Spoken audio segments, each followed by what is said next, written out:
आज हम एक ऐसे इंसान के बारे में जानेंगे जो प्रेम की सादगी की मूरत है। कौन है ऐसा इंसान जो बिल्कुल शून्य है, बहुत भावुक इंसान है, या यूं कह लें कि थे। आज वो इस दुनिया में नहीं है। एक कार एक्सीडेंट में उनका देहांत हो गया था, लेकिन आज भी वो जिंदा है। लोगों के दिलों में वो आज भी हैं। तो यूं कह सकते हैं कि वो गए नहीं हैं, हमारे बीच में ही हैं। कौन है वो? वो है निरंकारी मिशन के गुरु हरदेव जी। तो आज हम इनसाइड द माइंड, उनका मन क्या था अंदर से, उनकी आंखें क्या कहती है, चेहरा क्या कहता है, ये जानेंगे। साइको एनालिसिस रिपोर्ट हरदेव जी के बारे में। जब मैंने उनका चेहरा देखा, उनकी फोटोग्राफ देखी, तो मुझे जो सादगी, जो प्रेम, जो करुणा, जो मानवता, भोलापन, फ्लेक्सिबिलिटी, मासूमियता उनके चेहरे पर झलकी, तो मुझे ऐसा लगा कि जैसे एक नवजात शिशु हो जो मुक्त हो गया हो, जो पूरी तरह से संतुष्ट हो गया हो। ऐसा व्यक्तित्व तो मुझे उनका नज़र आया। और ऐसे ही थे वो, क्योंकि मैं उनके बारे में ज़्यादा जानता नहीं हूँ, क्योंकि मैं निरंकारी मिशन से नहीं जुड़ा हुआ हूँ।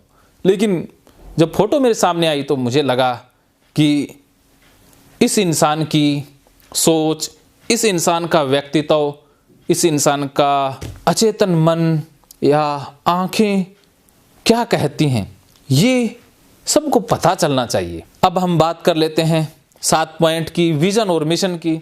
तो विजन और मिशन बहुत स्पष्ट था। मानवता के पक्षधर थे। मिलजुल के रहना, एक बन के रहना, प्यार से रहना उनको बहुत अच्छा लगता था, और यही वो संदेश देते थे।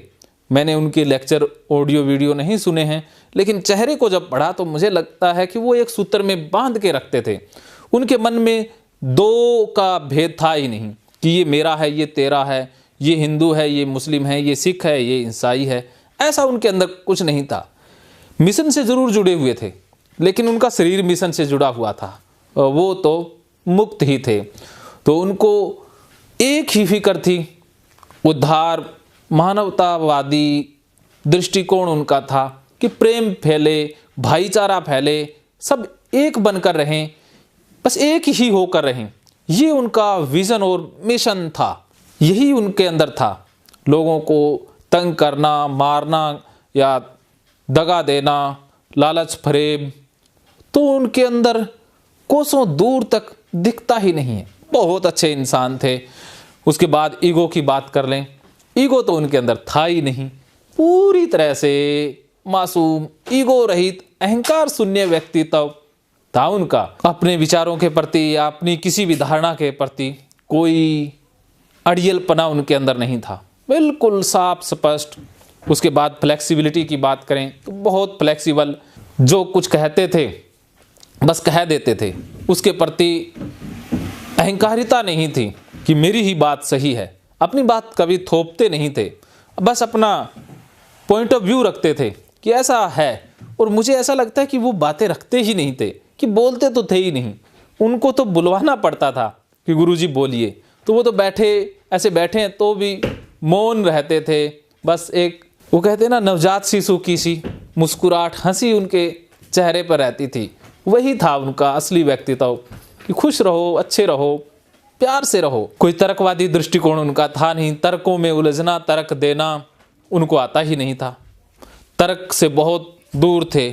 ओपननेस, वो इंट्रोवर्ट इंसान थे। उनके अंदर सेंस ऑफ ह्यूमर अच्छा था, लेकिन इंट्रोवर्ट, अकेले रहना, अपने साथ रहना, अपने आप में रहना उनको बहुत अच्छा लगता था। उसके बाद बात करें लीडरशिप की, तो लीडरशिप क्वालिटी उनके अंदर थी।